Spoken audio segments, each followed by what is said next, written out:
আসসালামু আলাইকুম এভরিওয়ান। আশা করি সবাই ভালো আছেন। আমরাও আলহামদুলিল্লাহ অনেক ভালো আছি। অনেক দিন ধরে কোনো ভিডিও আপলোড দেওয়া হয় নাই। তো ভাবতেছি আজকে আমার বাসার জন্য মিষ্টি দই বানাবো। তো সেটা আপনাদের সাথে শেয়ার করব। আমি এর আগে কখনোই মিষ্টি দই ট্রাই করি নাই। প্রথমবারের মতো আজকে ট্রাই করলাম। আর দেখুন মাশাআল্লাহ কতটা সুন্দর হয়েছে বা কতটা পারফেক্ট হয়েছে সেটা আপনারা ভিডিওতে দেখেই বুঝতে পারতেছেন।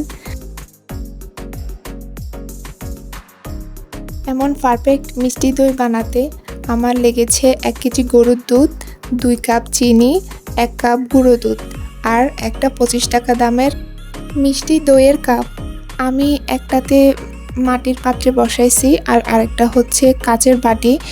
আপনারা চাইলে যে কোনো বাটিতে বা যে কোনো ওয়ান টাইম কাপে, প্লাস্টিকের কাপে বা হচ্ছে সিরামিকের কাপে যে কোনো ইয়াতে বানাইতে পারবেন।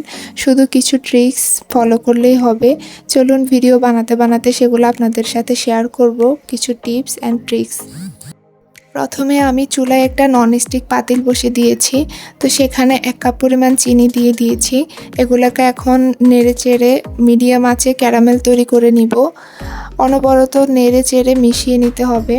আর হ্যাঁ, ক্যারামেলের কালারটা যাতে একটু বেশি পুড়ে না যায়, একটু বেশি লাল হয়ে গেলে দইটা খেতে মজা লাগবে না।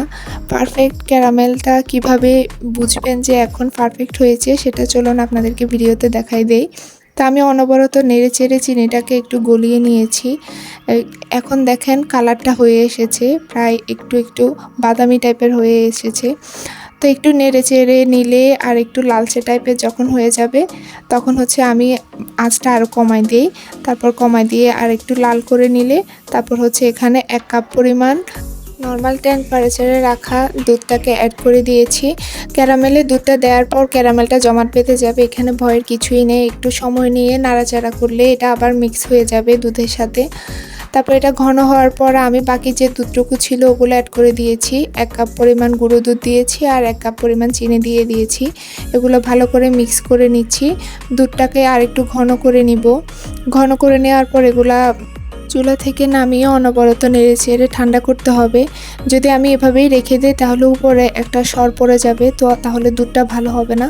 তো আমি নেড়ে চেড়ে অনবরত ঠান্ডা করে কুসুম গরম করে রেখেছি আর কি। বেশি ঠান্ডাও না বেশি গরমও না। আমি একটা আঙুল দিয়ে পরীক্ষা করে নিয়েছি। আঙুলটা আপনি দুধের মধ্যে যদি 10 সেকেন্ডের মতো রেখে সহ্য করতে পারেন তাহলে বুঝবেন যে এটা কুসুম গরমই রয়েছে। কুসুম গরম অবস্থায় আমি একটা কাপের দই নিয়েছি।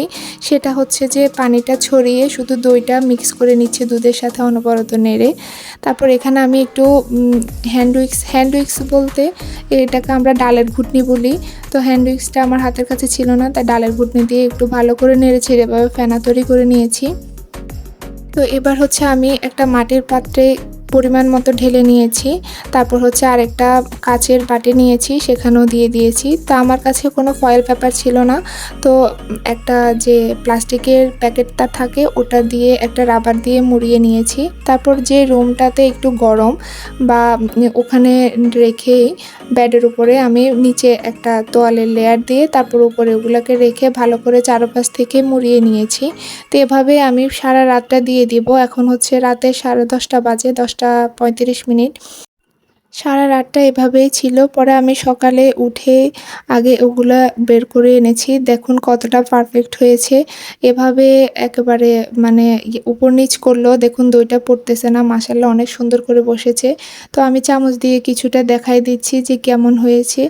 অবশ্যই কমেন্ট সেকশানে বলবেন যে কেমন হয়েছে, পারফেক্ট হয়েছে কিনা। আর যদি বা আপনারা ট্রাই করেন অবশ্যই জানাবেন কেমন হয়েছে। তো এতক্ষণ সময় ধরে আমার পুরো রেসিপিটা দেখার জন্য অনেক অনেক ধন্যবাদ। আর হ্যাঁ, অবশ্যই এভাবে ট্রাই করবেন। সবাই ভালো থাকবেন, সুস্থ থাকবেন। আর হ্যাঁ, আমার ইউটিউব চ্যানেলটা সাবস্ক্রাইব করে দিবেন। আল্লাহ হাফেজ।